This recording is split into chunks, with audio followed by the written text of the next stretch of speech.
Good afternoon. Thank you everyone for joining us for this second session of Politics of Liberation. Today, welcome to everyone who is here with us today, and for all of you who are following the seminar online as well. The seminar is broadcasted, and a week after the completion, it's also available on our website.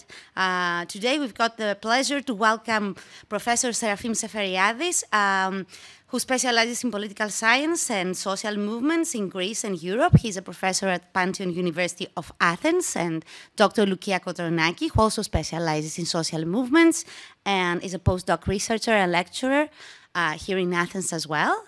And we will start straight away, and we will have a very interesting and intriguing presentation, an intriguing talk by Professor Seferiades, and the title is "Why Calling the Far Right and the Left Populist is a Bad Idea and Why It Is Done."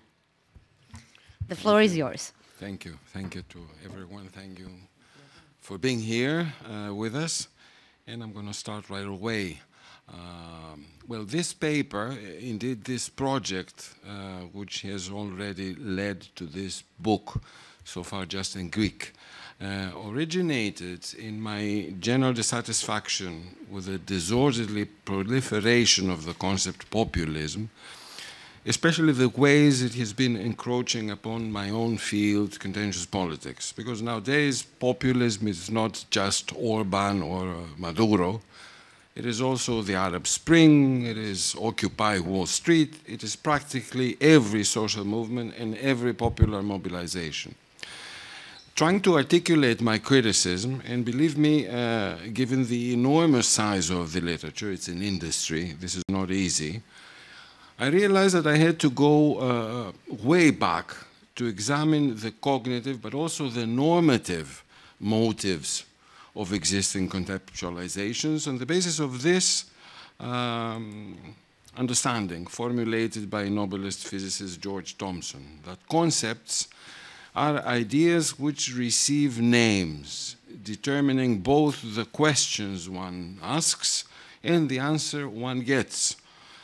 It is important, therefore, to pose the question squarely, when nowadays increasingly we say populism, what are the ideas we name and how we go about doing it. Because whether we realize it or not, when we engage in concept building, we implement notions of reality, mental images, phenomena we think are important, significant. And this is where values come in. Max Weber, with his notion of Weltbeziehung, but also Robert Merton, have long suggested that it is ultimately values which determine concepts. But if this is so, if values do indeed determine concepts, it is also possible to work our way backwards, to tease out these values by examining the concept, abiding, of course, as we always must, by the requirements of Wertfreiheit, value-free science.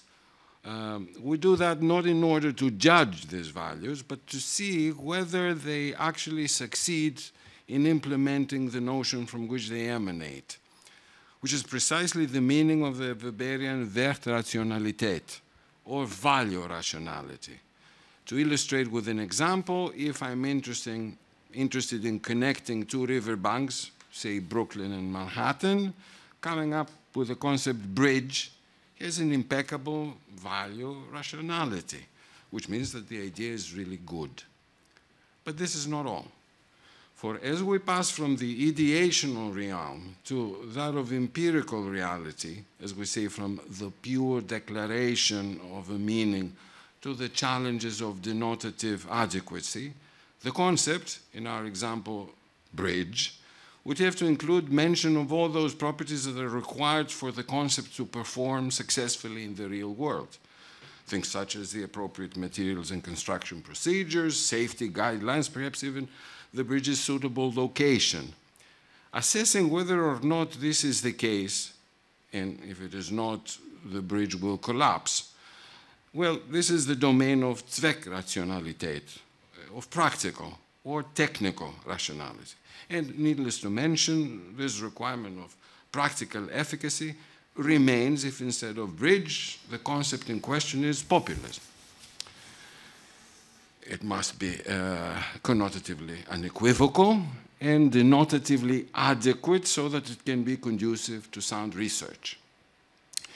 The argument visualized here indicates the 2+1, as I'm going to explain, controls or assessments we need to be applying not just for populism, but I would suggest for all concepts.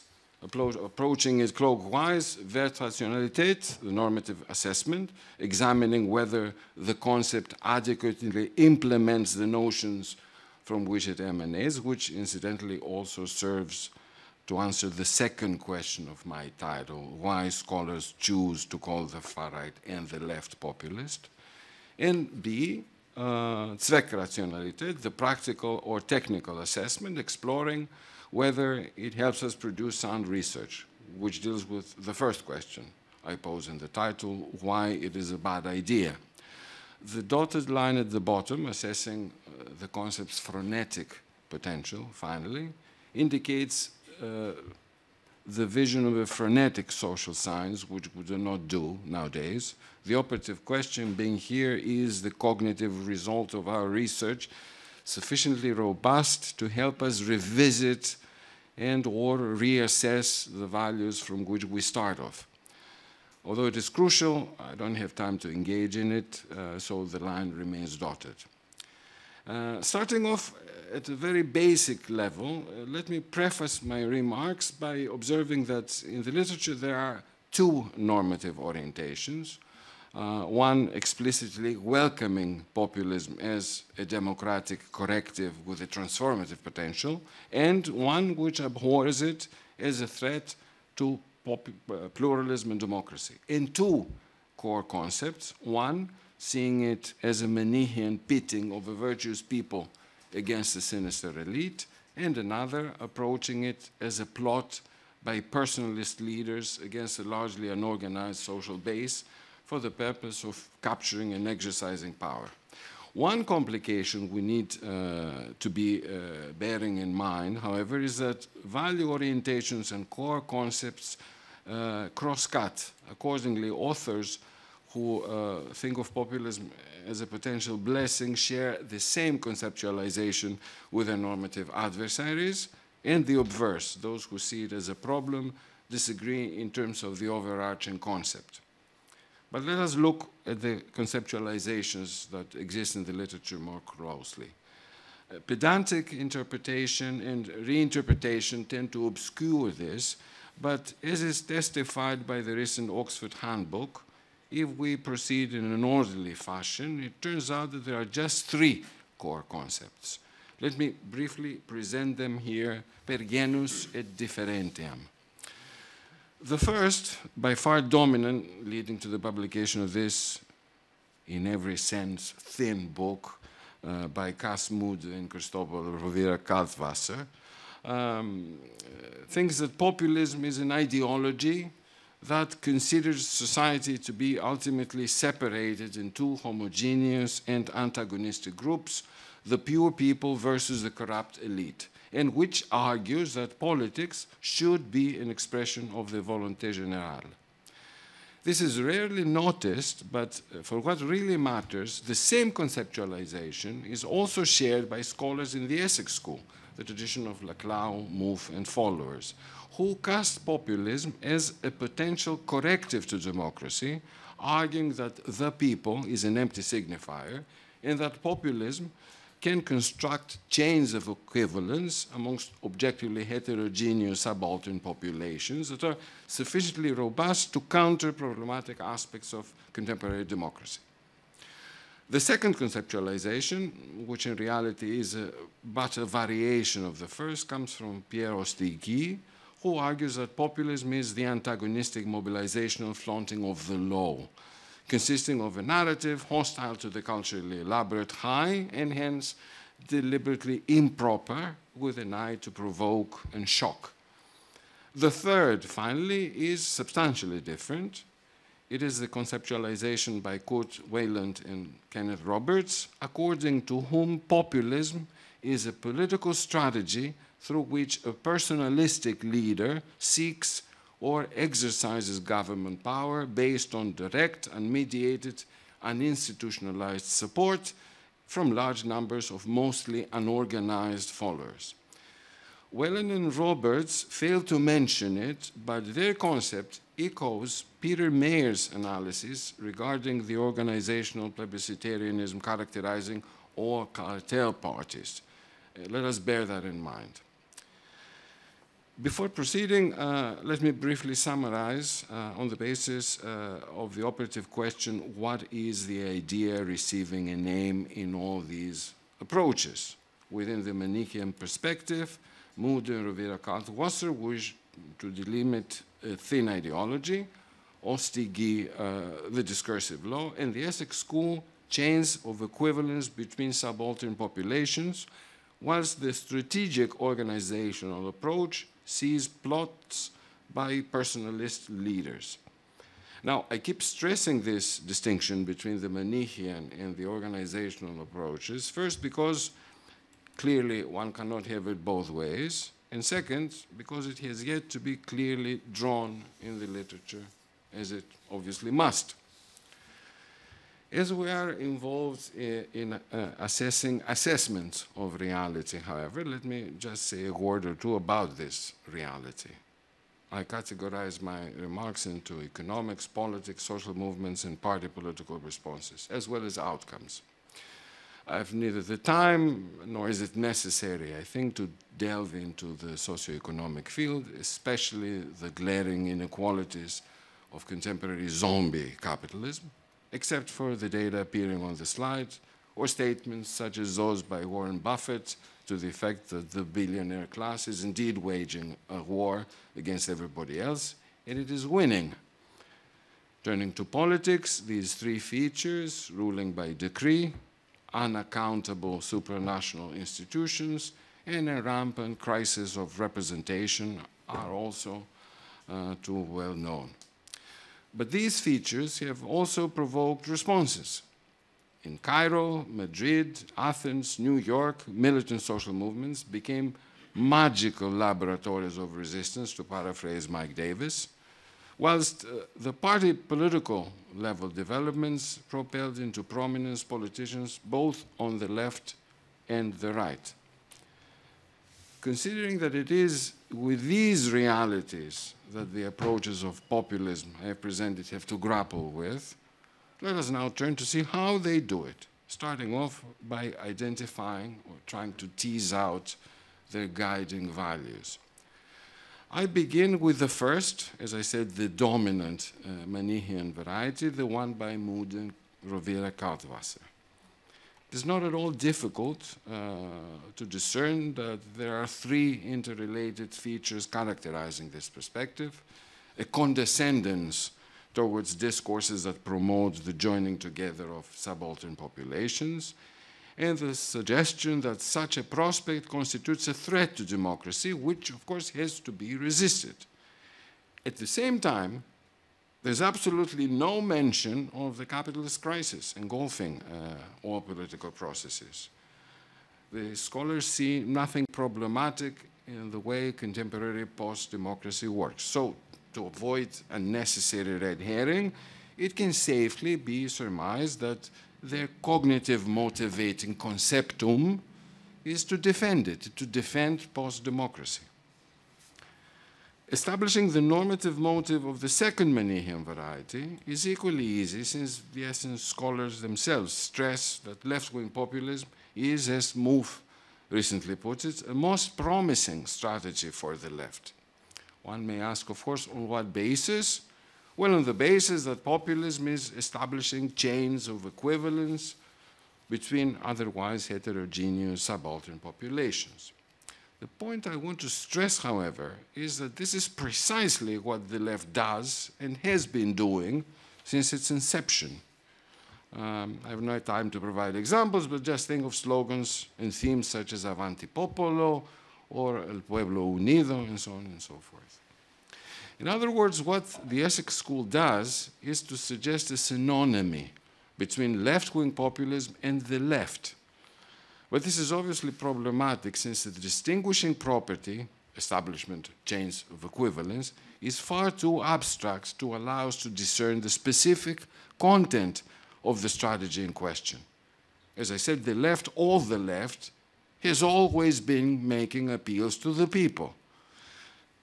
As a result, to extrapolate the specifics of this strategy, we have no other option but to rely on the concrete reference the Essex authors have in mind, that is, the strategy pursued by parties such as Syriza, the Podemos, or Corbyn's Labour.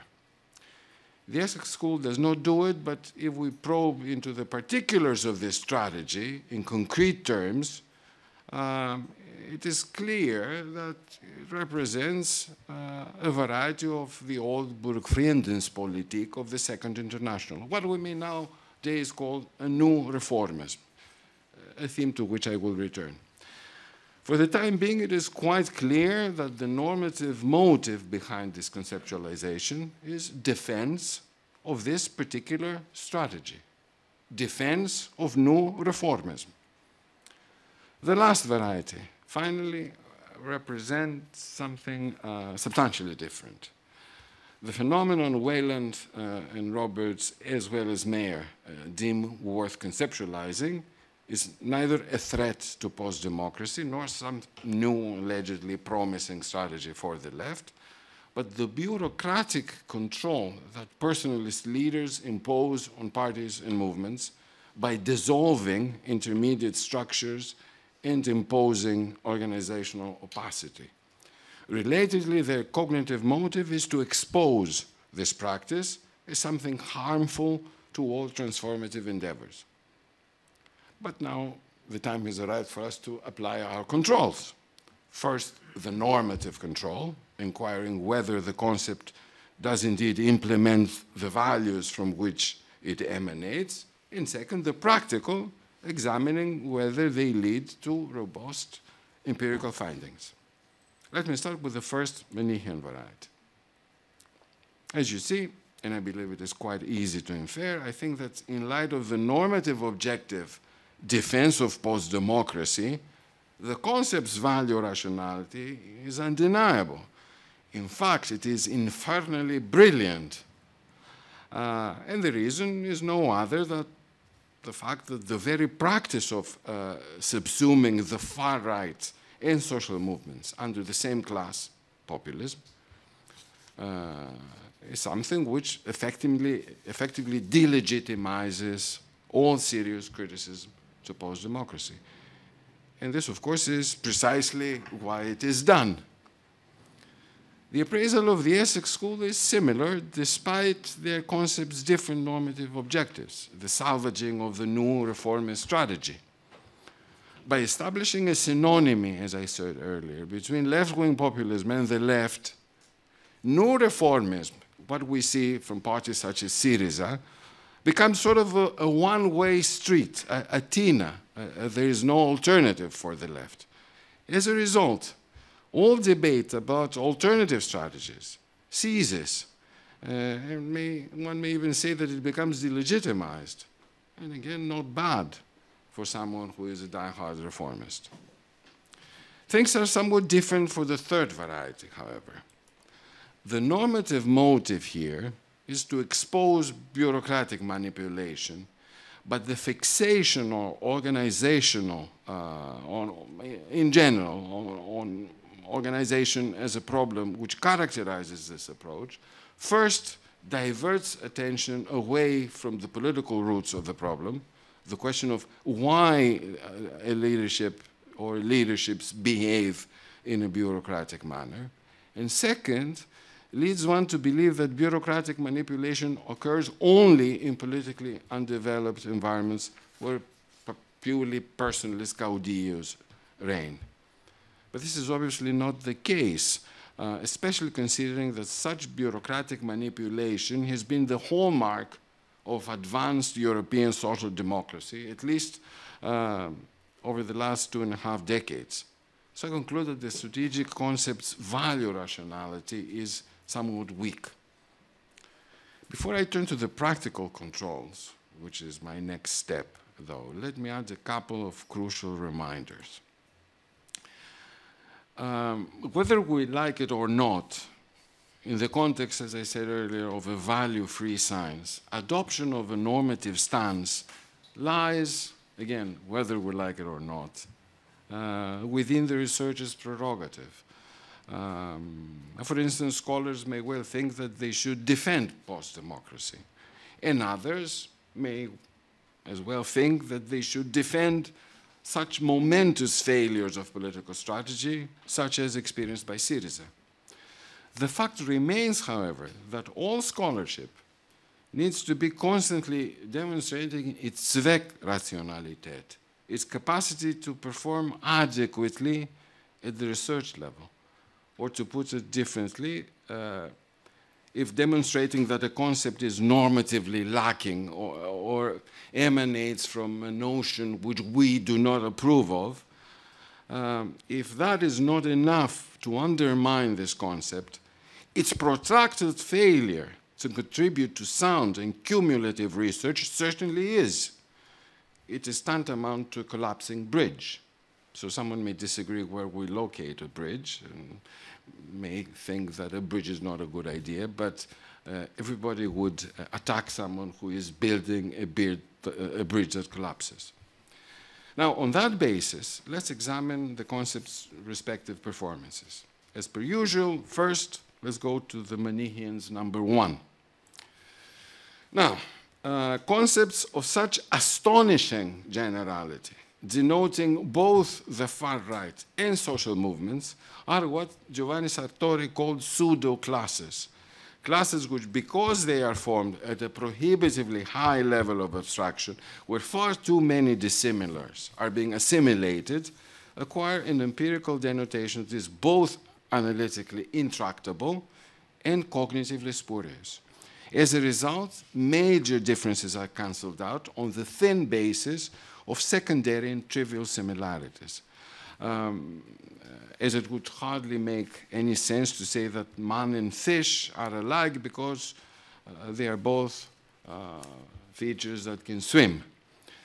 To make it even more specific, if we try to build a theory, a behavioral theory, about the behavior of both Orban and Occupy Wall Street, and set out to ask questions and accumulate findings, we will obviously end up at an impasse. As a result, our theory will become something of a nuance. The problem is further accentuated by the stunningly porous nature of the distinguishing characteristic these scholars champion, the pitting of a virtuous people against a sinister elite. And the reason why this is so is unbeatably simple, is because all oppositional movements and political initiatives even, I might say, to one degree or another, must suggest that they represent a virtuous majority against a wicked minority, which happens to be in power or share some privileges. According to Sidney Taro, this, in fact, is the very essence of adversarial language, premised on symbolic resonance and strategic modularity. It also involves aspects pertaining to social movements and militant slogans I don't have time to go into, such as those appearing on the slide. It must come as no surprise then that on the basis of such vague distinguishing characteristics, we end up with an empirical morass.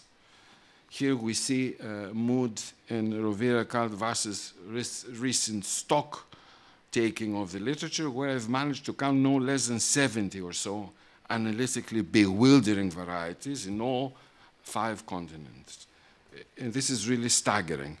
But to be sincere, this is not just stunningly poor social science, as I put it in the abstract of my talk appearing on the website. It is utter garbage. This is trash. The way the Manichean scholars have tried to deal with this problem has been degrees. The idea that even if it is not entirely possible to ascertain what populism is, we may always tell how much of it exists. As Sartori has masterfully observed in Exasperation, however, degreeism is one major producer of pseudo-categories or cat-dog concepts. In the passage you see, the original example he uses to illustrate the point is democracy, but I'm changing it to populism. So let me read it for you. Under a continuum-based treatment, he says, populism is a property that some different degree can be predicated of all political projects, and conversely, non-populism is always more or less present in any political endeavor. We may thus obtain a worldwide continuum ranging, say, from 80% populisms across semi-populisms to 20% non-populisms, where cutoff points are stipulated arbitrarily and can therefore be moved around at whim.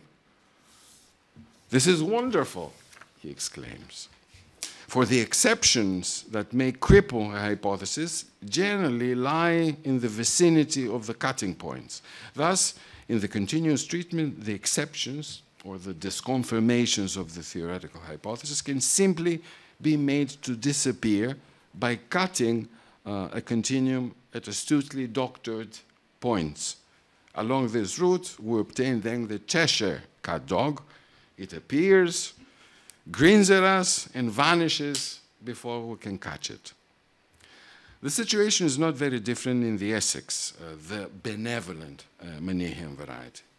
One regularly comes across, discovers the attribution or non-attribution of populism purely on the basis of normatively charged stipulation, precisely by astutely doctoring the extension.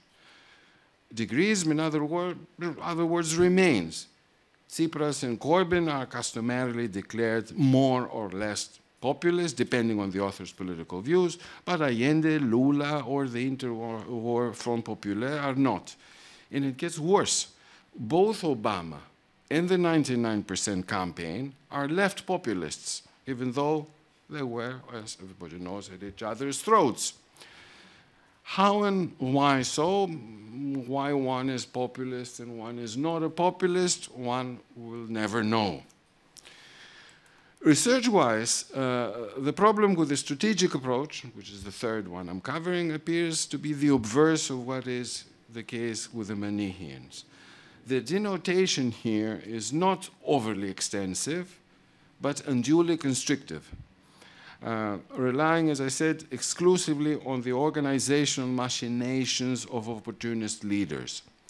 As I have already argued, insistence on the motives of personalist leaders and them alone limits attention to them at the expense of other long overdue research which could highlight organizational plebiscitarianism in the absence of such distinctly personalist leaderships. All in all, we see that in terms of their capacity to adequately delimit populism in a manner that would permit significant research, existing approaches fare rather poorly, to put it mildly. And this, of course, leads one to the search for alternatives. Combining these three insights, Urbinati's distinction between populist and popular, Petzinis's notion of a hijacking of the left, and Whelan's idea that populism is not what is said, but what is done, let me now suggest my view that populism is best conceived, both cognitively and practically, as a form of discourse that claims to be popular while it is not, as I put it, a deceptive invocation of the popular. Related properties are populism's tendency to depoliticize its claims, obliterate habitually the distinction between left and right as something which is outdated, and slide into rhetorical schemes that are both crude and inchoate. Accordingly, what really distinguishes the populist invocation of the people is not its comprehensive character, chains of equivalence, but its vagueness. Not its establishing these chains of equivalence, but an effort to conceal the glaring internal contradictions it contains as a discourse. The fact, for example, that it claims to be fighting domination without fighting the dominant. Having said that, let me now put this conceptualization, I suggest, under the controls I used for the other approaches, which of course requires me to spell out my own, my personal normative starting point. Concurring with the strategic view, I too view populism as a threat. Unlike the dominant majority of the Manichaean scholars, however, not a threat to post-democracy, but to the subaltern populations whose demands and aspirations it faultily claims a capacity to voice. And clearly at odds with the views of the Essex school, this approach also suggests that popular movements and political initiatives must be alert to avert it. Now, if this is the normative cognitive goal, I submit that the concept I introduce adequately serves it. Doubt, however, is nonetheless bound to persist regarding the concept's performance on the practical dimension, which I stress is extremely important. And the question here is, can we really produce sound research on this basis? Can we ascertain empirically the existence of populism and phony political opposition, say that I see a political project, this project is phony. It engages in a deceptive invocation of the popular. Well, I say that for that, we will have to turn and rely on history. History has witnessed several oppositional strategies claiming to cope with their contemporary adversaries, but only a small minority has been authentic. And I claim that we need to tap this experience and draw the necessary conclusions, judging them by their respective outcomes. In doing that, we must be able to assess which strategy has been genuinely promoting the interests of the subaltern and which has been but a bogus facade. Such an exercise, of course, is bound to be difficult and controversial. I do not claim that it is easy, but it is only by undertaking it that we will be able to discover and pinpoint discourses, strategies, and organizational practices that have been or are populist. Projects, that is, discursively claiming to promote the interests of the subaltern, whilst in practice they undermine them. In the papers, indeed the book's full version, I claim that the feature standing out transhistorically as the most crucial indicator of populism is class collaborationism. I do not have time to develop this position here, of course, so I'm giving you just a brief pictorial overview of history from the Gotha program, the Union Sacrée, the Second International, and the Interwar Popular Fronts, all the way to the present. So I just hope that this recasting of the concept can serve as a starting point for much needed new debate. And thank you for your attention.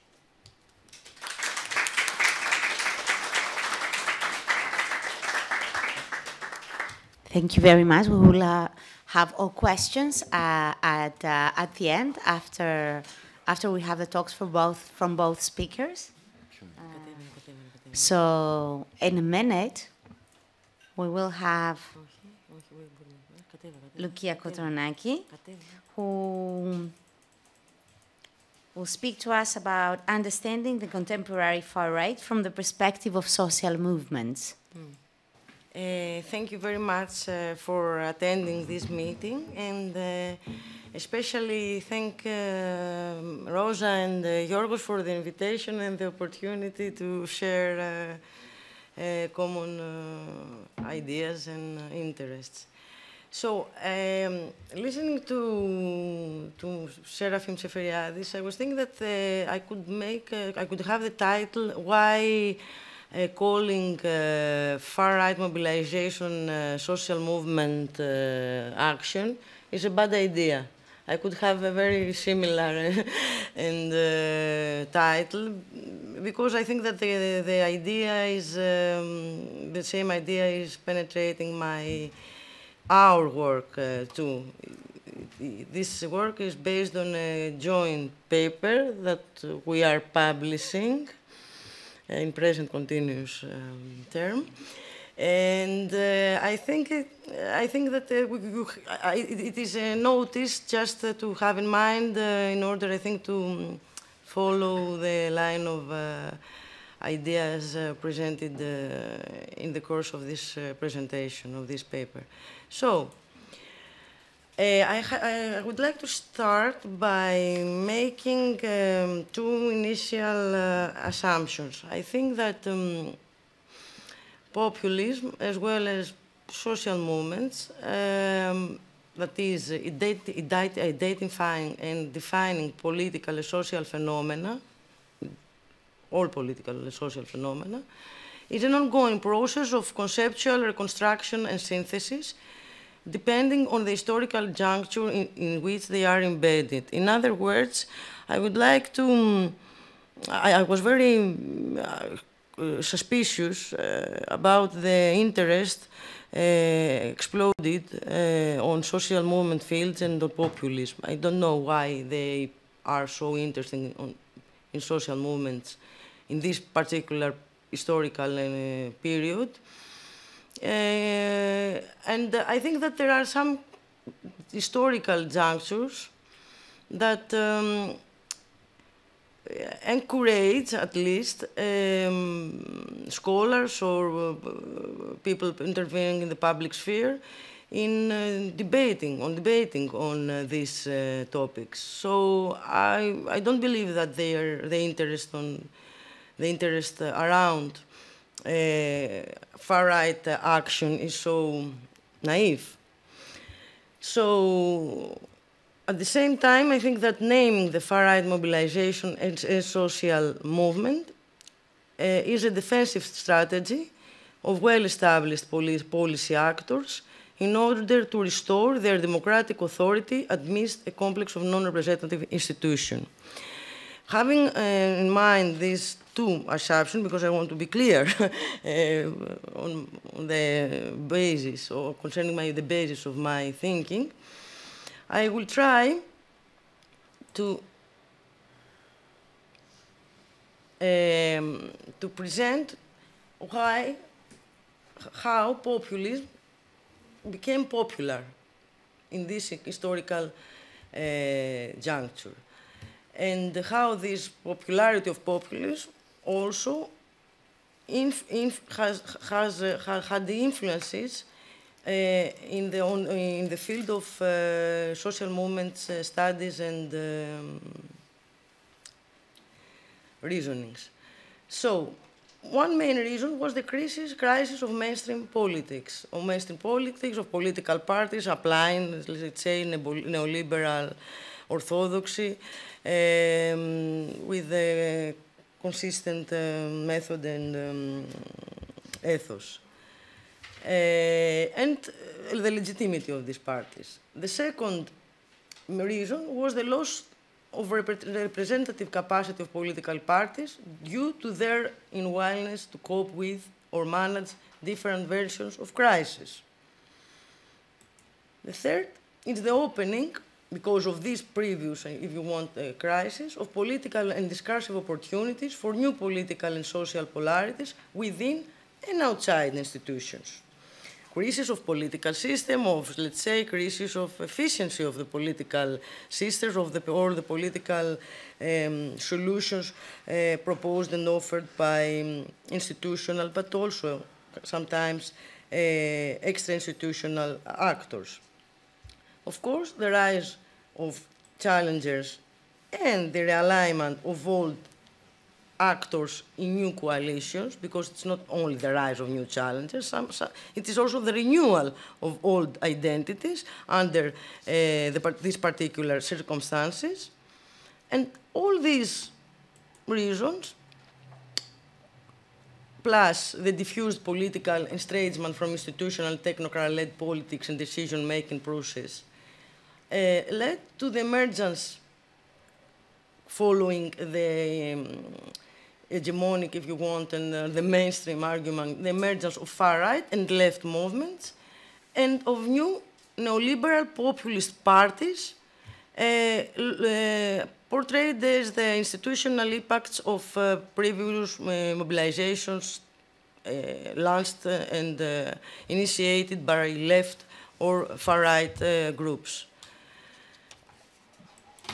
Let's start and challenge, if you want, this assumption that we are living at the era of neoliberal populist parties, following, the historical line of political parties classification, parties of notables, mass parties, catch-all parties, cartel parties. So the assumption is that now is the momentum of neoliberal populist party. Let's have a look at their crucial dimensions, but their crucial properties, permitting to talk and to argue that this is their momentum.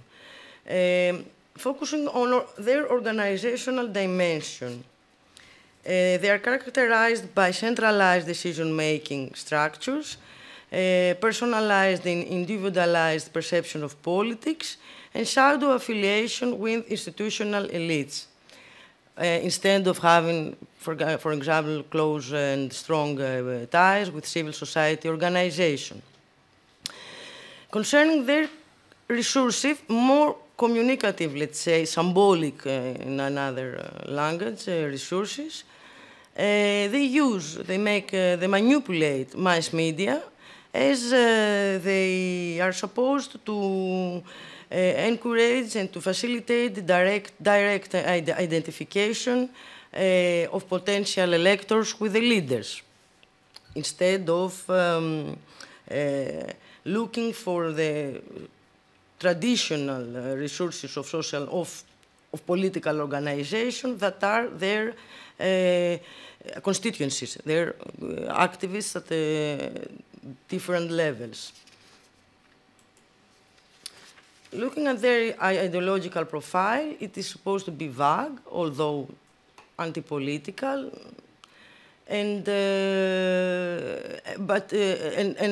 having a very, if you want, insistence to the people against the elite as promoted cleavages, versus fragmented identities that are also supposed to be the properties of mass political parties, of political parties belonging on the past. Concerning their programmatic horizon, we can say that they are focused on the electoral moment and not in a political project having more long-term perspective, and that they make appeal to the personal charisma of the leader or candidate. The candidate presumed to recover crisis suffering instead of ideas, if you want, or to specific policies. These features are supposed to be to identify this new kind, if you want, of political parties characterizing this period. But nobody asked about the agenda of these parties, apart their structural or formalistic properties. Nobody had an interest on the agenda these political parties are promoting. If you are going to the field and they make the empirical, if you want, if you are trying to make an empirical illustration of these theoretical statements, we can we can compose the agenda of these parties because it's very easy. These, if you want, this identity, identity of parties is found at the far right and right or alt-right political parties, and even if parties of the left can share some disparate characteristic of this group of political parties, it is true that cannot find this list of properties in their political stance. Mainstream agenda, it is a mainstream agenda launched by parties coming from the far right, on the right spectrum. But what it is interesting that sometimes these parties make use of unconventional means in order to penetrate the public sphere. That is, that mainstream agenda with some, sometimes, unconventional means. And I think that this combination makes them, if you want, interesting in terms of theoretical investigation. But they are parties on the far right mainly. On the other hand, if we go from the mainstream, from the field of the conventional politics to the field of contentious politics, to the field of the mobilization, we can see that there is a common line and perspective of analytical perspective concerning the far-right mobilization and the social movements. What are the main assumptions in this case? That massive, independently on the character, on the identity of the protest or of the mobilization, massive protest fits populism by deepening the people elite's cleavage. All protests for equality, for demanding different demands are supposed to deepen this people elite cleavages that is dominant in the recent politics. The second part of this story is based on the theorem of two extremes. How antisocial and pro-social endeavors have the same impact in the political system and the system of values, in the sense that they both challenge the existing institutional equilibrium. Every challenge to the existing institutional equilibrium is supposed to be something coming from the extremes, from some extremes, having the same political impact. But literally speaking, can far-right mobilization be conceived as a social movement? So we have to go to the book, to make an analysis by the book, because it is impossible to make a political debate on this. Or we can do, but we have also to have an idea of what are the definitions of social movements. Going to the classical, if you want, to the concept of social movements to a great extent have shaped modernity, affecting the assertion of popular sovereignty. So, popular dimension is present in the field, in the history, if you want, of social movements, but not in the sense that is interpreted in the populist debates on of far-right mobilization. The concept of social movements is loaded within the idea of popular empowerment. key defining property of social movement is to drive toward democratization, a potential for forcing democracy. Democracy and the dynamics of democracy and the dynamics of democracy are crucial in the functions of social movements historically, let's say. Social movements are sustained campaigns, going to their more concrete properties, are sustained campaigns of claimants aimed at authorities involving special purpose association, a particular repertoire, such as demonstration, petition drives, public statements, meetings, and the Wung displays worthiness, unity, numbers, and commitment.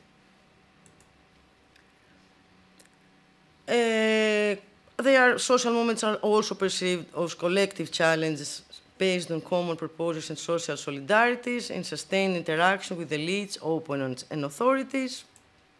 They are perhaps known things. And, of course, they are characterized by their transgressive character, non-rooted, transgressive action. So, in this sense, social movements differ from interest groups. On the same, I think that we can also escape this presentation because it's some similar. Yes, that is important, that social movements are informal networks as well as formal organizations that produce culture and collective identity as well as political campaign. To summarize, social movements are transgressive collective challenges to authorities with different degrees, let's say, of organization, opinion preference networks, and extra-institutional political endeavor. The limits that emerge from this polyvalent, definitions is that dissimilar phenomena included in the denotation, both pro-refugee, for example, and anti- and no-fascist groups, can be part of the same category, participate in the same category. At the same time, no attention is paid to policy content and of the demands aired. If we go closer to the field of the far-right mobilization, and I think that you have in mind different groups, far-right groups mobilized around the world. And we're trying to apply the social movements theory in their case. We can find enormous and chaotic differences. Let's start with the resources. As we said before, the main resources for social movement are their social constituencies. Activists and group of activists and network of solidarities. So, whereas movements rely on resource-poor mass constituencies, counter-movements, on what we're going to define as counter-movements, draw on privileged, albeit often invisible, links to the elites. Their main resources are resources coming from the elites. Elites that can be military elites, they may be public elites, they can be financial elites, but elites resources are their main resources. Looking at their repertoires of action, whilst the movement employ Wung, what you say, worthiness, unity, number, and commitment, counter-movements or far-right mobilization use military tactics akin to the police and parastate militias. They have nothing to do tactics, far-right tactics, with this Wung repertoire of action historically identified with social movements' collective action. Concerning their organizational modalities, whereas movements typically seek horizontal structures and deliberation, far-right mobilization promote top-down hierarchies, often implementing varieties of Führership. And finally, concerning the temporality of the emergence of far-right mobilization, we can see that they emerge after the exhaustion or failure of movement upsurges. So, following all these, if you want the characteristics or the properties of far-right mobilization, we can go to the definition of the far-right mobilization as counter-movements and not social movements. That is, sets of opinions and beliefs opposed to social movements, if we are looking and focus on of the temporality of their emergence. They have reactive and backward-looking normative frames, a retrograding objective for returning to a prior social condition, de-democratization claims demanding contraction of the public sphere and of social categories having access to it. You can imagine whose political participation is allowed it, and if they want to represent, and whose interest they want to represent at the public sphere. They have exclusive versus inclusive forms of political participation, close attachment to elite and state apparatus mechanisms for the acquisition of mobilization resources. And on this sense, counter-movements are non-institutionalized collective political endeavors resisting democratization and not the opposite. That led us to another, to what we have also characterized in previous work and in ongoing works as elite contentions versus popular contention, that is social movements contention. Thank you very much for your attention. Yes. Thank you very much, Bo. Thank you for these very interesting and intriguing presentations. Now, the first thing we would like to do is to ask you if you have questions, observations, thoughts yet you would like to share, and of course, questions for our speakers.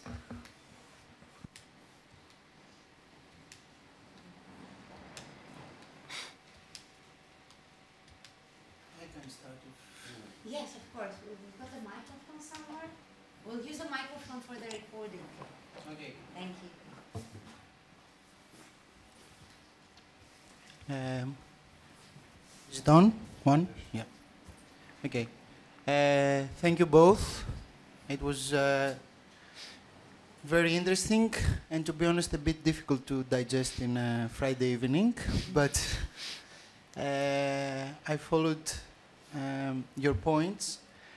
And my question is simple, and I'm coming back to Professor Seferiades' original question.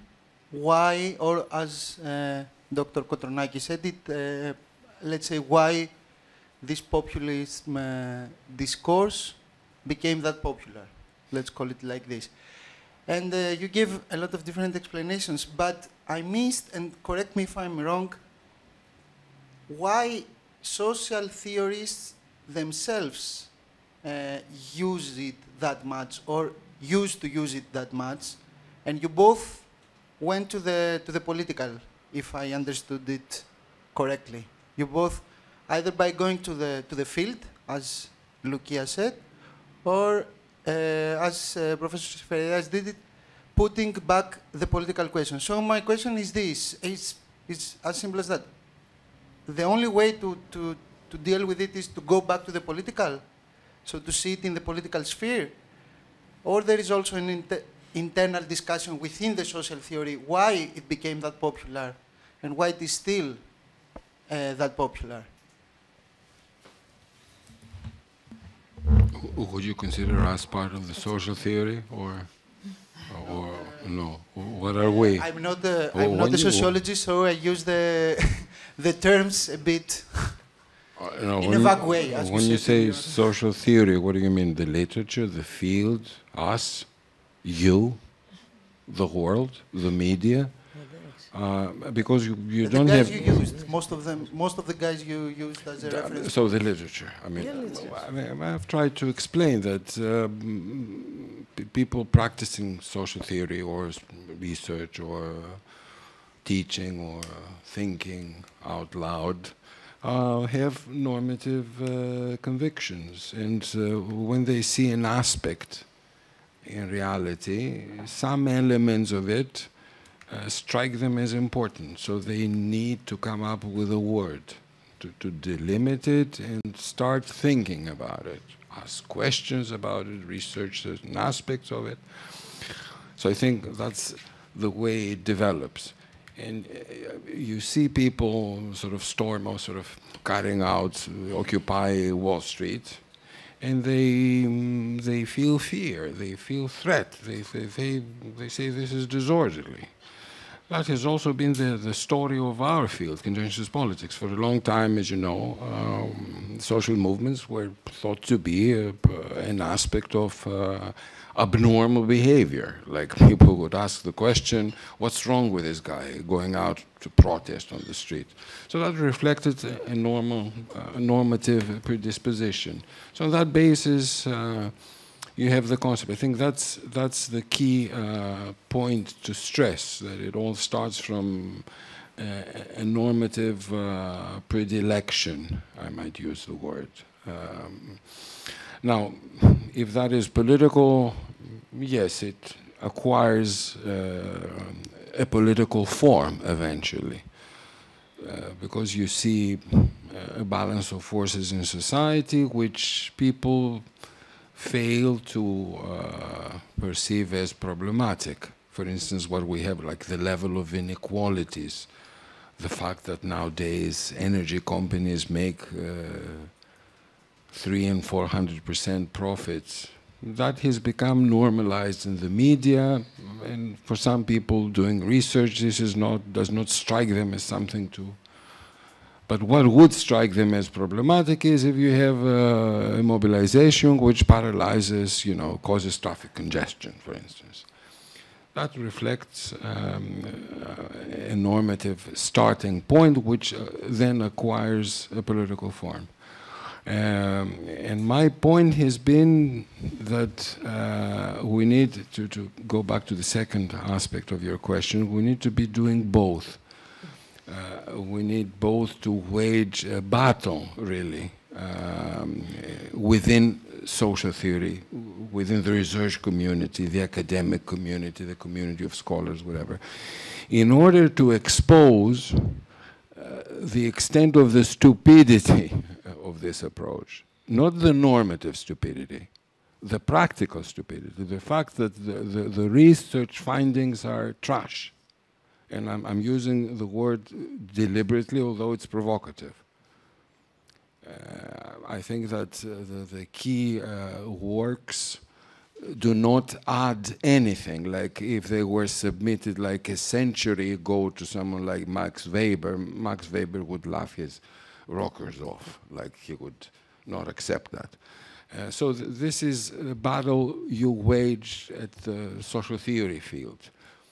On the other hand, for the situation to change and for people like young scholars or young researchers to stop accepting and using populism so much, that requires also changes in society. So I would agree that, I mean, if that is what you mean by you need to have changes at the political level, at the social level, at the cognitive level, that requires social mobilization. What I call sort of a new contentious cycle, or sort of something that would expose the problematic aspects of the current situation. What I called in my presentation zombie capitalism. So the short answer is that you need both. You need both to expose the problematic aspects research-wise and wage political battles as well. I don't know if that answers your question. If that extremely long answers your brief question. Yeah, thank you very much for this a very interesting question. I think that there are many reasons. And as I can imagine, One is because it became trendy. It became a very easy, if you want, frame in order to describe at a very superficial level, of course,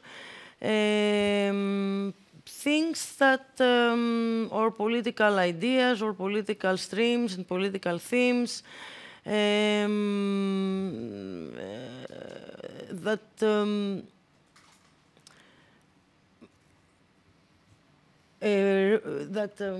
are supposed to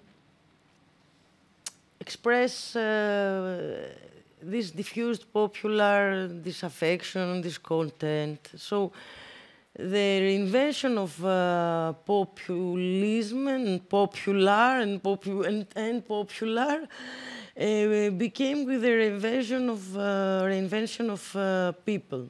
So people was reinvented as a crucial category of political reference. So it was very easy frame, a very easy basis and axe of reference. Why was this populistic idea adopted by political parties? I think I cannot be the psychologist of political parties, but I think that because left political parties didn't want to admit their left identity, neither far-right political parties their far-right identity, because the main challenge was to occupy the mainstream political spectrum, which is also supposed to be ideological, non-ideological, having non-political connotation or ideological connotation. So mainstream political sphere doesn't like political colors. So, and I think that many political parties, even coming from the left, didn't want to have a risk, to take a risk by declaring their left political identity. So they wanted mainly to align with those political actors who were against all these colorful political ideas, so that is popular political ideas. I think that popular became a color, a political color in the debate, and from social movements, I don't want to say scholars, but from social movements activists, why populistic idea was interesting. It was because they wanted also to express in a very easy way this stream of political stream and political focus on emotion, on emotional of the most negative emotions of excluded people, of deprivated people, because there is a kind of emotionality in far right, not only on the left, but also in the far right. But what kind of emotion are they mobilized? So, in order to take a distance from this kind of politics of emotions, of negative emotions, I think that social movement activists adopted very easily, and the idea of populistic and populist political actors. Thank you, Philippa. I think I saw your hand, and I saw another hand. Yes, Kyriakos.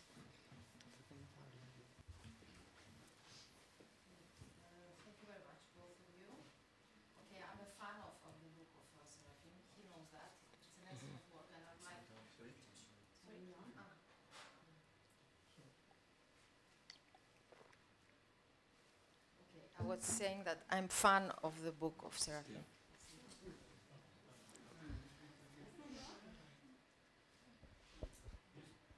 Okay, it works? Okay.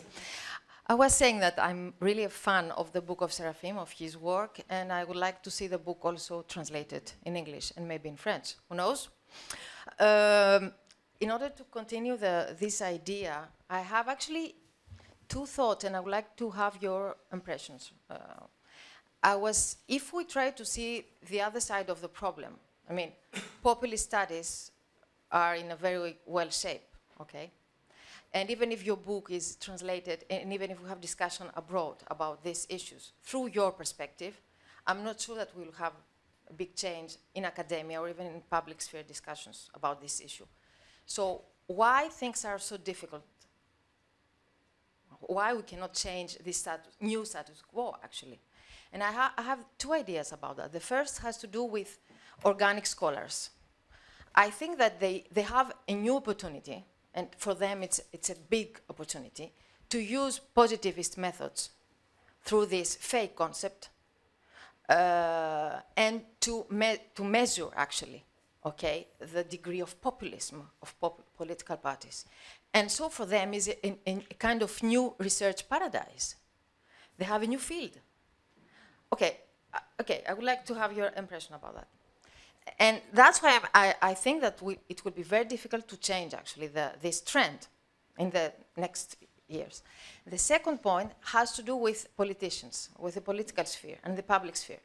I think that the use of the term, even if we insist that, okay, there are a lot of problems, conceptual, normative, as you explained very well, they will continue to use this term. And I see actually also students, they use the term, even if they are opposed to it. It's so strong, you know, this kind of domination. It's a normative domination. Why that? Because actually the fact that we have a rise of abstention during the next decades, this is a new fear for the system, the establishment. Because, you know, in the political science of 60s and 70s, the abstention was not a problem, all right? Now it's a real problem, and it could also lead to a kind of new crack of the political system. So we need to absorb this abstention that is rising all the time, and so we need to have a phenomenon that is a phenomenon that creates fear. You see what I mean? And so it's like if we cannot rid of this term, because the problem is a structural problem of how the system works, and that the fact that we have an abstention that can be absorbed by extreme right parties, or for all these Manichaean views from the left-wing populist parties. So we need to crystallize the problem.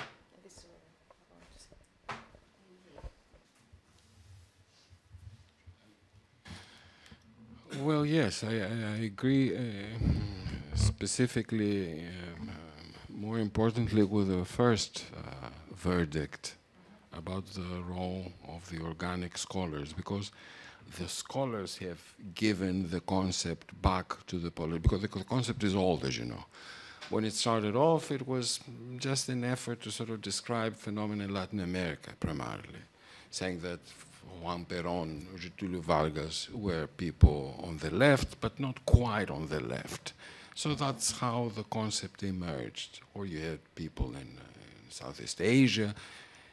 It didn't perform very well because of these weaknesses. In the end, you know, the initial volume, which was a collection of essays published in the 60s, I don't even cite it in the book.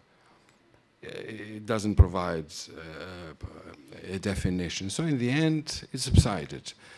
Why did we have this regeneration? Loukia said something very important, this conjunctural setup, a situation where you have the crisis phenomena I touched upon. So some scholars thought it up, they introduced it, for all these reasons, their normative underpinnings, their schooling, privileges. The European Union is offering enormous amounts of you know, research money to do stupidities and more stupidities. which has become the hallmark of the European Union as of lately. I mean, it's a defining property. I mean, in the end, it will be like if no stupidity, no European Union, bureaucratic personnel eventually. I mean, in a century, people will have understood the need to include that in the definition. And then it's very useful for the politicians, obviously. Mind you, it's not the only concept. Another important thing, Loukia's contribution, which is just beginning, we're having this discussion very briefly, fleetingly, rather. And I have some thoughts on what she presented. Maybe I'll ask a question later on. Is that populism is not the first concept that performs this function. Let me remind you of modernization. Modernization theory was a disaster. I mean, it exclaimed that if you have economic development, it's going to lead to political modernization. And it collapsed at the beginning of the 70s. Guillermo O'Donnell was the person who annihilated it. All the same, it returned in the 90s. Remember, exynchronismos, the Greek term, very strong. Or again, EU vocabulary, active employment policies, which means a way to sort of dismantle the welfare state. I'm not saying that I'm going to cut unemployment benefits. I'm going to say that I'm going to engage in active employment policy, which is a very smart way of.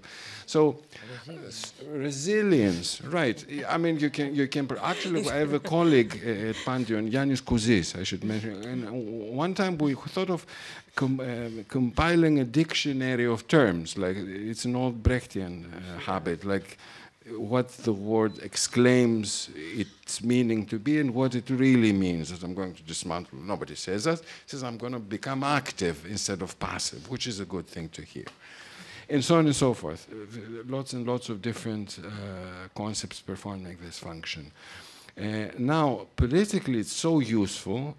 The obvious reason is that delegitimizes popular action, like if you are a social movement activist, whereas you called upon this identity in the 70s, 80s, people thought of the 60s, the anti-Vietnam War, and so on and so forth. And it carried a positive aura.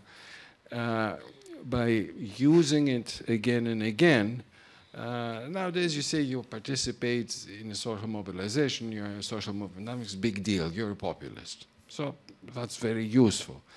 On the other hand, on the left, I think that is also very sinister as well. Because you have a bunch of scholars like the Essex School saying that, yes, we do that, but no further questions asked. We are the people who are against those who call us populists. And we cherish our populist identity, which is extremely stupid as well. Because when you say that, you don't go about thinking through your performance. You stop studying history. You say everything is the same in the left. Athena for the left. And this is also very systemically useful. Because the system is prepared to accommodate this sort of a left, which never discusses its identity, its performance, its history. We must resist the temptation of using the term. That's another thought I have. Like the very fact that I'm talking to you about populism gives me the creeps, because instead of saying that, let's talk about the far right. What is the difference between the classical far right and the old right? What is the content of their stipulations? What is the structure of their rhetoric? We're talking about populism, and then we have to distinguish it from the left and movements. It's a disaster, it's obvious. Perhaps at the coattail of the answer, I don't know if this is sufficient. I was thinking, as Loukia was mentioning, neoliberal populism. Maybe we shouldn't be calling it neoliberal populism simply because it's making bogus invocations. For example, the neoliberal deception is not a particular appeal to the people, but, for instance, to notions such as trickle-down economics. Like, we're going to make the rich richer, Liz, trash, trash. And that's going to trickle down and make everybody. This is a bogus, but not of the popular. It's an indirect appeal to the people, saying that we're not populists, we're not going to call upon you as a collective actor, but we're going to talk to sort of the notion of progress, aristia, as we call it in Greek. And this involves trickle-down economics. So a nice project for the future would be precisely to detect bogus invocations, like along the lines perhaps I said earlier, like why calling active employment policies is deceptive. Why, and one variety of deceptive invocations is populism, which includes the far right and versions of the left. But because they appeal to the people, not in the same way, of course. The far right appeals to the people because they want to, obviously, to sort of solidify the national consciousness and aggressiveness and racism and so on. The left talks about how the right and left distinction is outdated, how we no longer read Lenin, but we just read Gramsci, and Gramsci in a particular version, and all the rest is sectarianism. It's daydreaming, because we're down-to-earth people who can come to power. This is very, very nicely accommodatable to the... So, this is one variety. The alt-right is different. It doesn't make invocations to the people the way the far right does. It's a version of trickle-down economics, peppered with some whatever. But we don't know anything about it. Why? Because all of these people are called populists. This is very bad for social science. And to go back to your positivist dislike, which I know. If a positivist reviewed the findings of these studies, again, would laugh his rockers off, his or her rockers off. For instance, I discovered, like, Rovira Countwassers has a huge study which they set out to measure degrees of populism in Latin America. And you know who was #1 populist? Augusto Pinochet. Against all the predictions of the theory. So you have Juan Perón and Augusto Pinochet. That doesn't help us think. It demolishes whatever it is, positivist behaviors, whatever. I don't think it's, and I'm a bit concerned about using the positivist sort of accusation, because it links up with clarity of concepts. I have this, yeah, but it's very bad science. It reflects a very low level across the board. So these studies are not, and they admit so much themselves. Like you read these long sort of quantifications, and in the end they say, well, yes, but perhaps no, we're not so sure, we'll do that in another project. Another $1 million will flow in. So, I mean, it is a bad situation. How can it change? I think we try to answer the question with the Velegrakis query. Like, it takes a battle, really, because the organic scholars have been empowered lately. And they're very bad organic scholars. That reflects the system they defend. Like 3 decades ago, these people wouldn't even get degrees.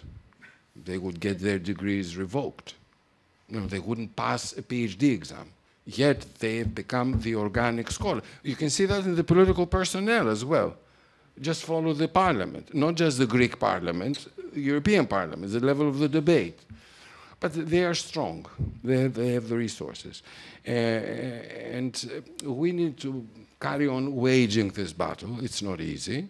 In the last analysis, though, yes, it is the political. These people will become exposed in the next contentious cycle, because it will break out. It's not, we cannot say when, but it will definitely happen, because this is not to say, except if they manage to destroy the planet before that happens. Because they might do that as well. It is an option. No, I mean, we're having this discussion in a PhD defense, and someone was claiming that should we be calling ourselves determinists because we say in the long term things will equilibrate and all systems die and so on and so forth. And the concern is that, yes, this happens in theory, but maybe the planet will be destroyed before that happens. So in that sense, you're not a determinist. I think there was another question back there, Kyriakos, and then... Yes, you had a question, didn't you? Okay.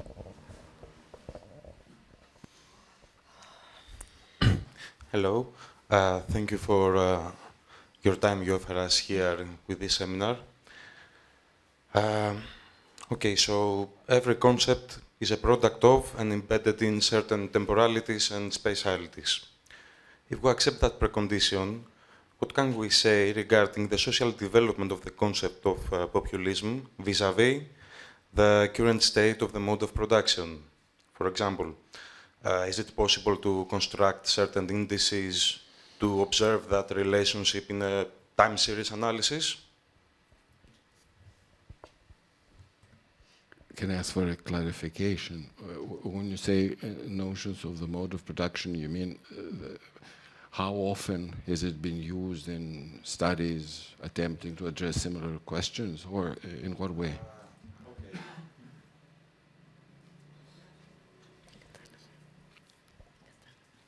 Yeah, I'm not so sure I understand. Maybe you can clarify this.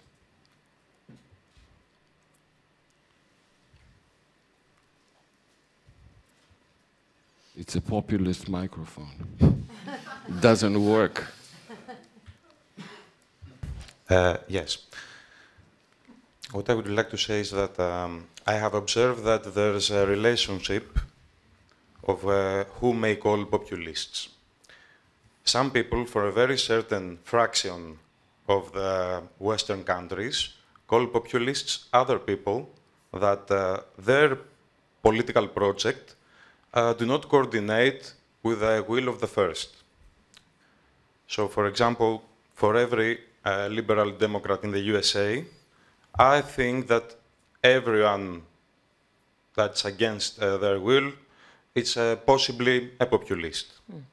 This Western-centric approach. So, if we say that the Western-centric system is in a crisis, in the production, in the global circulation of the goods, and all that stuff, and if we say that its reflections in the political system is also in a crisis, is it possible to relate those two concepts, I mean populism and the current form of the mode of production, and from this relationship to produce an index so that we can observe that relationship, how it develops in a time series analysis?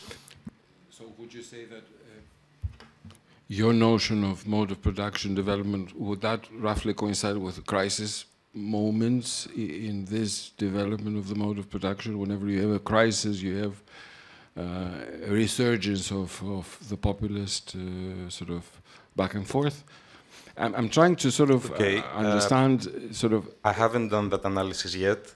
But when you say mode of production, would you include... For example, there are some social scientists that trace our current crisis in a great systemic cycle starting in 1973. 73, right. Okay. So the beginning of financialization, give or take. Okay, or, I mean, that would be something, yes. Yeah, right. Different varieties of different modalities in the development of the mode of production.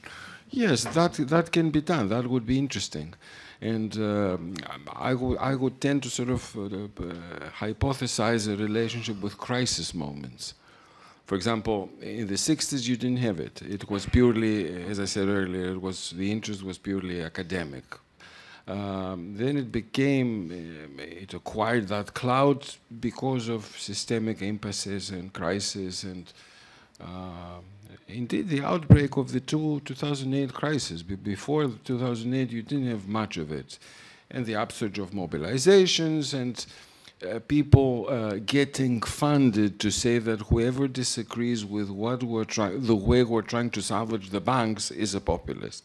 I mean, that would be the short sort of.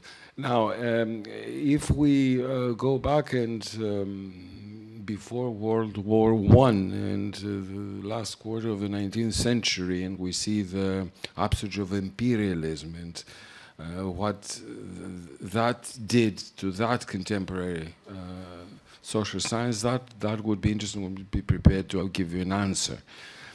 But back then, the link between developments and the mode of production and academia was not so close. Like the power of the organic intellectuals was not so pronounced, and their links with the political personnel and the media. And also the media play a very important role, as Loukia said. It's not just politicians, it's also the media who shape, you know, the discourse, which, not just the discourse, I would say the architecture, the syntax of the public sphere. Like the words, both the words we use and the ways in which it makes sense to put them together. Sort of thought patterns. It goes very deep, and the media do that. For example, see the way they are dealing with the problems Greece is having with Turkey or the Ukraine war. After a while, if you get used to this sort of handling of the issues, you cannot think in another way. So that plays a role as well.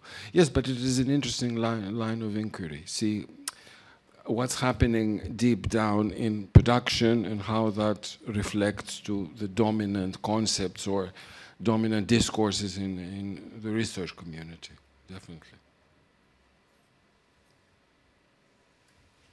Yes, I had a parallel or second or para-idea making a research on the prominent ideas and concepts that have triggered debates during the past crisis. Perhaps what you feel is that there is a long story of very recent ideas. And perhaps these debates constructed around some ideas were old, but in different terms and by using different moral register or different meanings, context of meanings. So perhaps, I got your point. Perhaps there is a long story before what is discovered now as the populist, the dilemma or the populist spot. But I'm not sure that this debate was framed with the same rhetoric or the same linguistic or conceptual means. I don't know. I think that it's every epoch has its own frames and universes of meanings, I think. But long-termness is important. Long-termness. I mean, you don't expect to find anything immediate. So the long-term time series you mentioned is important, and it would be very interesting if you discovered like a couple of decades after a crisis breaks out. In Latin America, sorry for interrupting. In Latin America, for example, populism was discovered during the 90s. it was rediscovered, perhaps. Rediscovered, yes. Through the contemporary lenses, but populism was traditionally a concept, as I said. I mean, people wanted to sort of distinguish Getúlio Vargas and Juan Perón from people like the left social democracy, and at the same time, you know, highlighted because they were so caudillo types.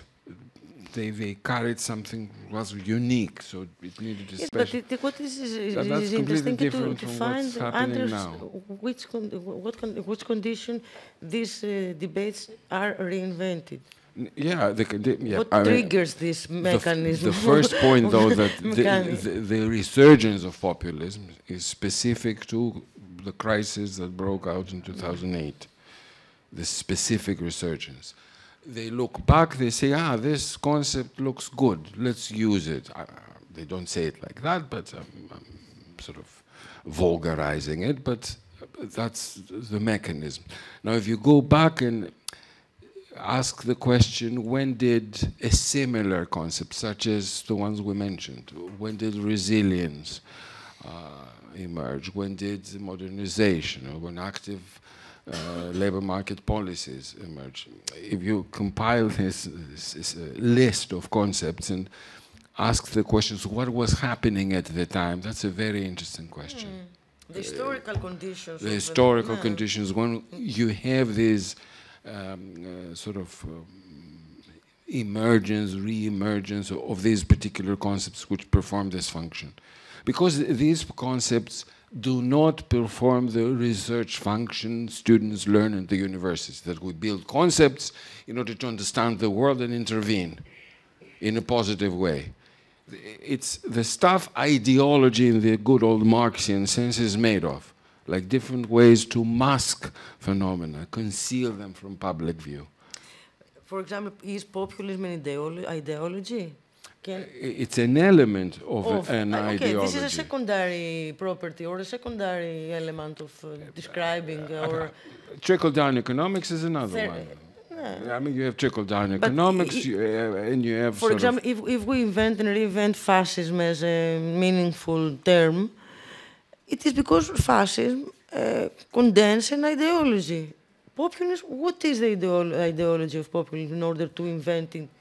I mean, ideology in terms of how it enters ideas, the public sphere, and it's a sort of... It's a communicative... whatever communicative practice you want to call it, whatever, which has certain elements. It is possible to analyze these elements. Populism does play a role. Trickle-down economics plays another role. The rule of law also plays a role. I mean, it's an important question. Nobody asks that question. What is contemporary ideology in the Marxian sense? Like, this is an ideology. Like, you have free markets. Or capitalism is sort of the system which celebrates markets, which is not true, because you have markets even in slavery. But anyway, the way you describe reality forms an ideology, and you may set out to determine which are the pillars of this ideology as it develops. People. No, the fact that calling the people against the elites is a bad thing, which is what social movements do.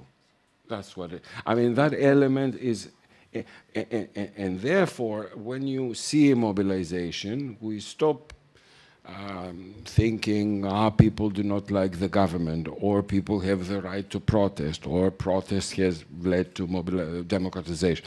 But you think, this is a bad thing because it threatens democracy. So this is an element in contemporary ideological discourse as a whole. Are there any more questions from you?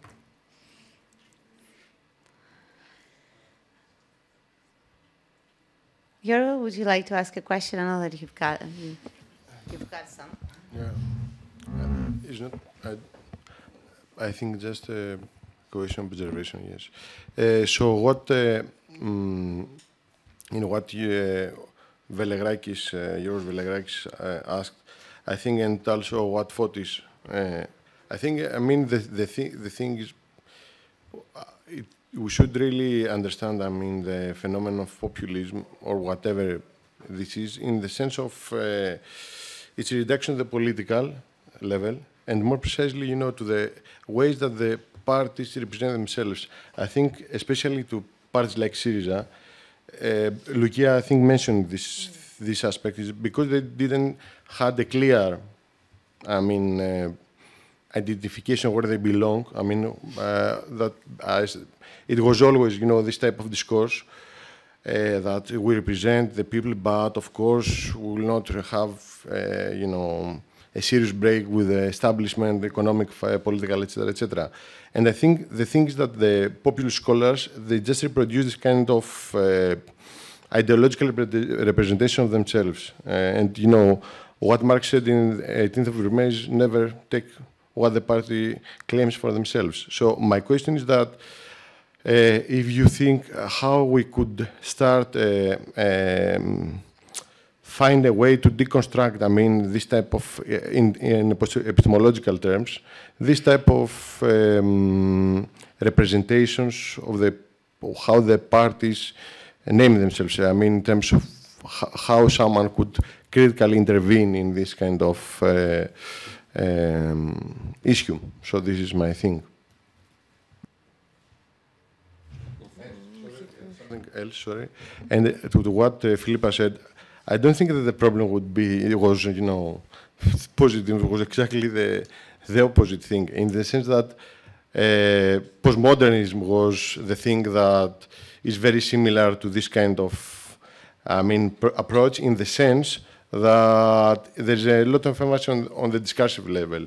So there was not really a kind of a serious break with what was, you know, occurring in the late 19th. Of course, this can have their explanation, social, but yeah, this is just that.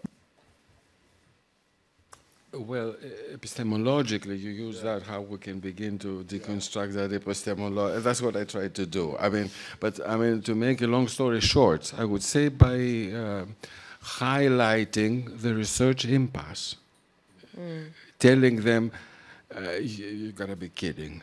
You present, like what you'd say to a student who presents a paper with research findings that are not sound. You say that this is not acceptable. Sorry. I may sympathize or abhor your motives or your sort of personal thoughts and stuff, but the research is not good. As I said in an interview, it's like if you think of a more established science such as medicine, and you have someone who says that this is coronavirus, so let's start research. And it turns out that his coronavirus is also taken to be a simple cold. And people are confused about whether it's a simple cold, or is it pneumonia, or is it coronavirus. You say, sorry, man, I mean, I cannot take this. You have to give me the precise definition of the virus you're trying to sort of attack with the vaccine. Otherwise, we're not doing anything. We're just wasting our time. This is very important epistemologically. And people do not have the scientific formation in order to sort of understand how stupid some of the things they say really are. So you have to stress that that's what sciences do. And if you're a science of logos, as political science or the social sciences claim to be, you've got to be able to ask the question, what are the research findings? And how good are they, as far as the epistemological? Now, about the political, sort of the way parties identify themselves, I think you must start asking, I mean, I call that project political content. You must have heard of it. I keep coming back to it. And of course, it's politically charged and it's difficult. But we no longer analyze political content in historical sociology, in political sociology. We don't know what the Front Populaire did in France. What did they try to do? Did it work? Why didn't it work? We don't study what Papandreou did in the 80s. Did it work? Why it didn't work? We say that that's what they tried. And about the present time, you should start asking simple questions of parties, like, Nowadays, you have parties which claim that, I'm not going to name them, and everybody can understand what I'm referring to, which claim that I'm going to sort of raise the standard of living. So the question is, how are you going to do that? I mean, how are you going to lower the price of energy or electricity and so on and so forth? And this is very simple, but it's also mighty strong in order to deconstruct potent discourses. And the two are related and are in a way positivist. You have to sort of produce sound research results which would allow you to attack a virus, or which also makes me think of something else. Sometimes we see the crisis of representation and the rise of the cartel party as an inevitable phenomenon. You don't castigate that as a problem. The way doctors say the coronavirus is a problem. It's not just that happens to public health. You must say that the way parties behave is a problem. And therefore, my research must sort of seek to sort of find ways to attack this problem, which is normative, of course. Obviously, doctors are for health. Mental physicians are for mental health, and so on and so forth.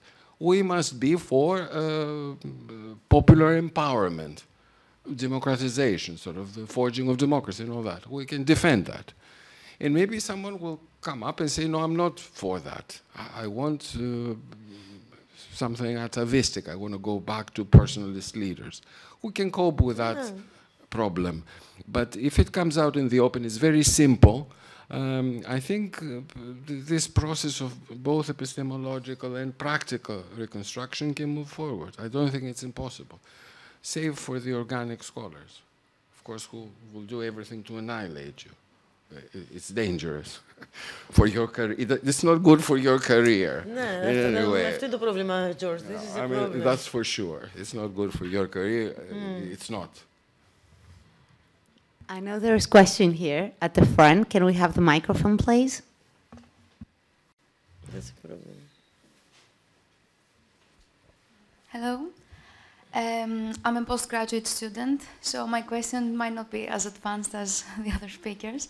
I'd like, as I understand from your presentation, I understood that you put the phenomenon of populism on a frame of the classical conception of politics of the far and the left. My question is that if we can use the phenomenon of populism in a non-political way, and I'll explain. For example, my basic thoughts are about a new non-political wave that is emerging due to technological innovation. That is a new kind of populist, I think, in my opinion, speeches about a non-political conception of capitalism that is controlled by big tech giant companies like Facebook or Amazon or Tesla, and the personalities behind them. These persons, these people are trying to instill in society and the collective mind a futuristic and utopian way of thinking about capitalism. And they're not speaking at all about classic political terms. In a period that the traditional class is changing, or traditional ideas like the labor is changing, and in a non-material environment, my question is that, do you think that we can use the term populism to explain tactics, new tactics like these? Short answer, no, don't. Because we have all kinds of varieties. We have populist constitutions, we have populist gender studies. It doesn't help, in my view. Stay away from it. On the other hand,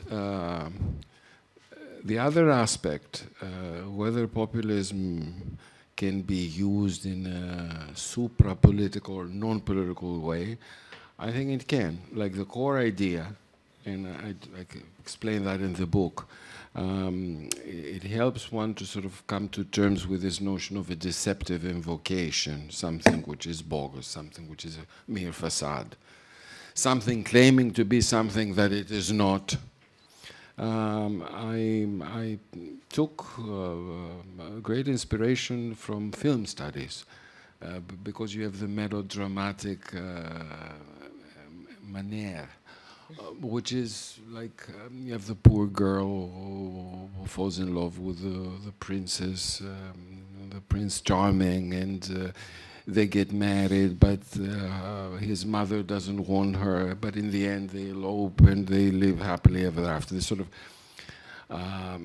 story where the weak always wins because it's good for them and for the viewer and so on.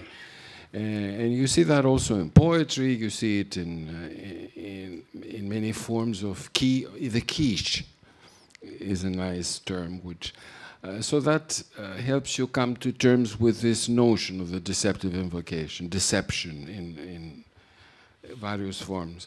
But so to try to describe developments in the mode of production, because this technical sort of field is something new, the way which has been happening after the breakdown of the previous regime, the financial collapse and so on. Why begin calling it populist? I don't see the use of it. But again, you may surprise us. But I'm not a fan of populism. I must tell you that I don't do that. I don't do it. My work on populism is a response. As I said at the beginning, it came out of this feeling of we're being suffocated here by populism. I should say that this is stupid. I mean, and explain why I say so, rather than suggesting and encouraging people to carry on with my notion. And people have come, friendly people, have criticized me for not saying that just ditch the damn thing, don't use it again.